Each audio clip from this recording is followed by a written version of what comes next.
Dearest listeners, Book babes and book bros. welcome to Book Babble. I'm Rachel, And I'm Tanya, and we're the Witlet Women, your hosts for the day. and today we have Adriana. Would you like to do an introduction for yourself? Sure. I'm Adriana Locke. I write contemporary romance.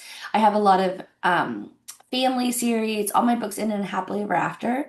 And I am living my HEA with my high school sweetheart and our four boys in Ohio. That was so cute. Oh my goodness.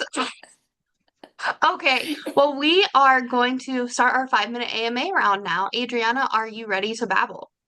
I am ready. All right, 5 minutes are on the clock.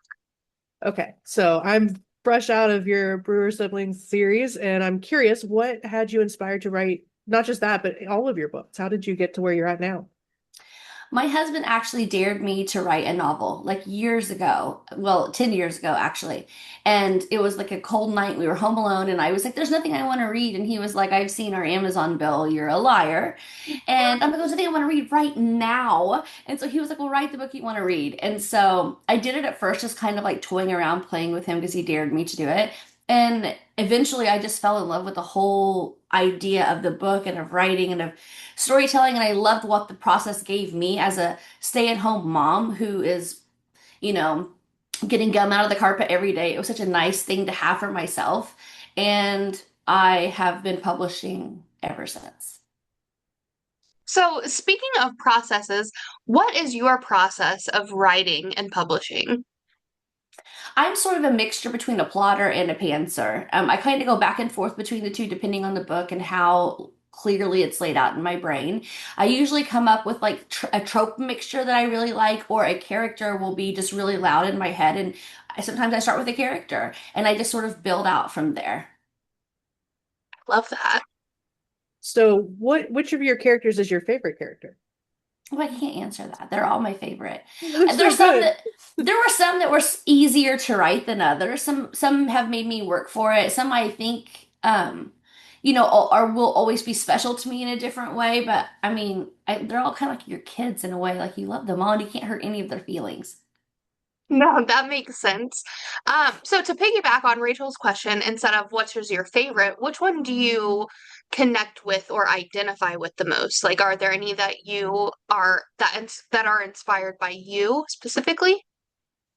There are pieces of me in a lot of the books and pieces of my relationships with other people, with my husband or my parents or my children.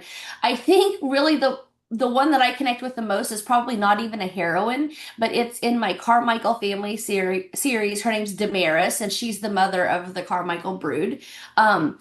She's the most like me of any of my characters. I always say that series is most reflective of my real life.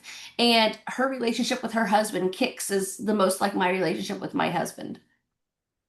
That's so cute. You're just like making my heart happy today. I think one of my favorite things about your books is that they're like interconnected. You can read them as standalones, but they're interconnected, and then they're interconnected within other series as well. So how do you mind map all of that and keep it kind of, I don't know, smooth? Because it's very smooth. Well, thank you. It really just sort of happens sort of organically. Because when I write a character, they're real to me. So that this person exists in the world. And so if I have something baseball related, it's Lincoln Landry. If any of my characters go to a fancy restaurant, it's owned by Fenton Abbott, who is the hero in my book wherever it leads. If there's a fight of some sort, it's always based around Crew Gentry from Sacrifice. I have one character named Nick. If any character in any of my 50 books needs a private investigator, they hire Nick. We never actually see Nick, sometimes in conversations, but he's sort of this character that sort of is in many of them. But it's really fun for me to go back and to create like a almost like a family web of my characters and to get it's little ways for me to get to revisit them. So in my book, The Situation, they go to dinner and Fenton, Abbott, and Bryn stop at the table and they're the hero and the heroine of my third book I ever wrote or fourth book I ever wrote. So it's just fun little things for me. And for my readers who read a lot of my books, they can have those special little moments too. I did that. Aw. So, aside from what you've already divulged, are there any other hidden secrets or Easter eggs that you can tell us about your books? I don't know. There's each one sort of has its own little thing, and there are things that I bury in them that readers never catch. And sometimes there are things where there's a character in my Mason series, and a character by the same name is used in the Brewer family. And I had a reader say, "Is this the same person?" And I didn't realize I had used that name as a side character back in the Mason family series. And I was like, no. But so it's neat what readers pick up and what they don't. And sometimes they find things that I don't even intend to put there. We have 7 seconds left, so I'm trying to let this. I have a lot more questions, but I don't want to do it in 2 seconds. Well, Adriana, you have made it through our 5-minute AMA round, so thank you so much for doing that. We will put the 5 minutes on our social channels like Instagram and TikTok, and then the full episode's going to go on YouTube and Spotify. But we still have a few more minutes, so we're going to just keep chatting. Sounds great. So you said you live in Ohio. Do you ever do events or signings or things like that in your region? I do. I've done a signing in Columbus a few years ago. I was just at the HEA event in Indianapolis a couple of weekends ago. So I earlier in my career I did many events every year, and I'm kind of at the point now where I'm kind of doing a more limited number, I suppose. Mhm. So there doesn't seem to be a ton of things in this. I live in the southeastern part of Ohio, so there aren't a lot of things in in this part of Ohio or West Virginia or Pennsylvania, kind of in this area, Kentucky, where I live. So I usually have to travel out. Yeah. Yeah, we're in the Cincinnati area, Northern Kentucky, so we totally get that.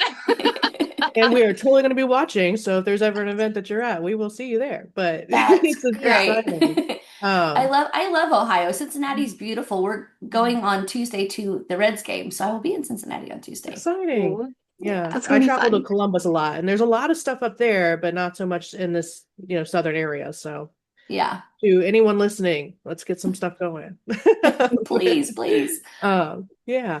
So I'm just straight out of the situation. I just finished that, and it was so exciting to read that. And my child's stumping in, so I'm so sorry.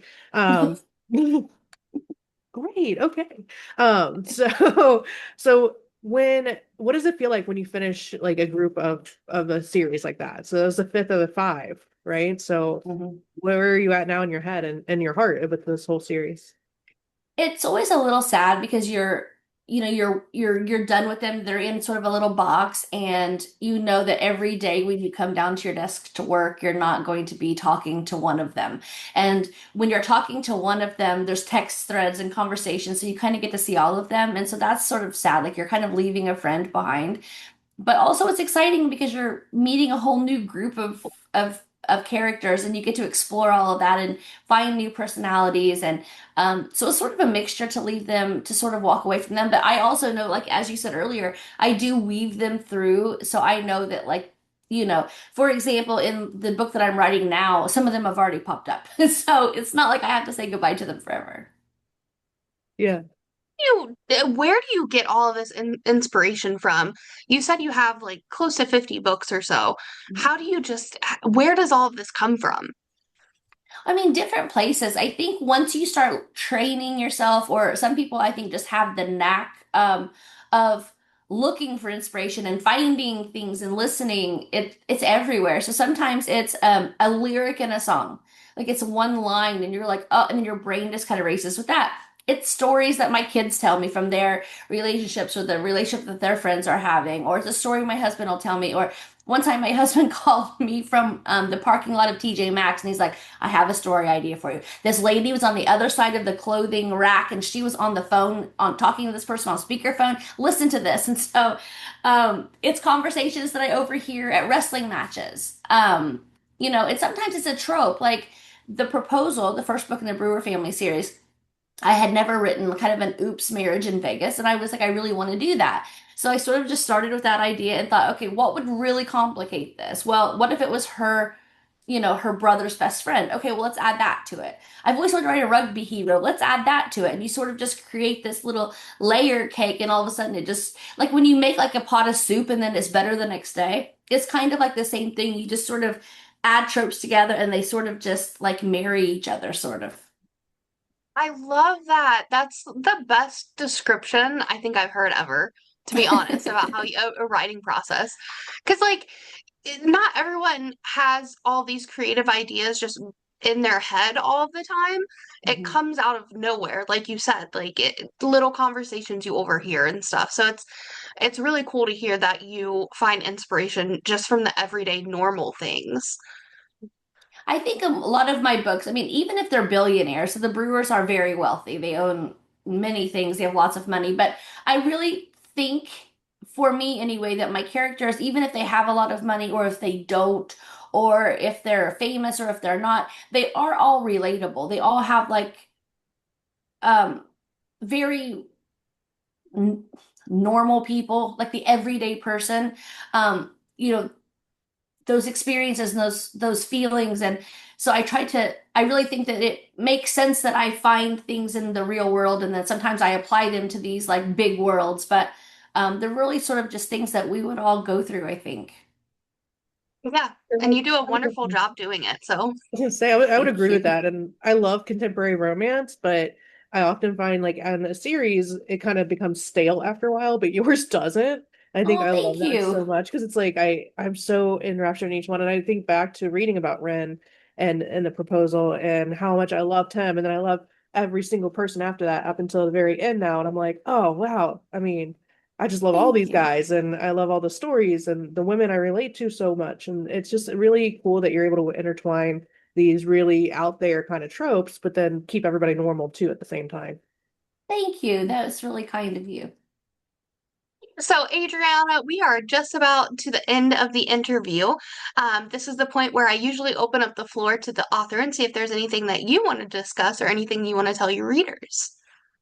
Well, I am writing, so I just finished the series. The audio for the situation, excuse me, the I get the files back for the audio for the situation this coming week, so it will be uploaded to Audible in just a few days. So Audible gets to decide when that goes live after I give them the files. So it should, I'm hoping it's by the 1st of July. So just in a few days we'll have the audio. It's going to be really exciting. I've heard clips of it. It's just they've done such a great job. And I'm working on a my next release, which we haven't said anything about. I'm really excited. We're starting to sort of let things kind of tease readers, let them kind of have some guesses. But we will be making an announcement soon and have signups available for people to request an arc. And we will have those on all of my social media platforms. So if anyone's interested, watch for the link in my bios. I'm gonna be watching your link Oh, now, or your bios. Watching your links. Yeah, that makes sense. well, we're That's so exciting. excited. Audios are I love immersive reading where I have the audio and the physical book. So I'm so excited. And congratulations to you for getting that on audio. But Adriana, we will go ahead and wrap up. I'm sure that we'll reach out to schedule another interview with you here soon, especially with all of the books that you put out. So thank you so much for joining us, and I hope you have a great day. Thank you, ladies, for having Thank me. Have a you. It was great great to meet Saturday. you. You too. Thanks, you Bye. too. Bye. Bye.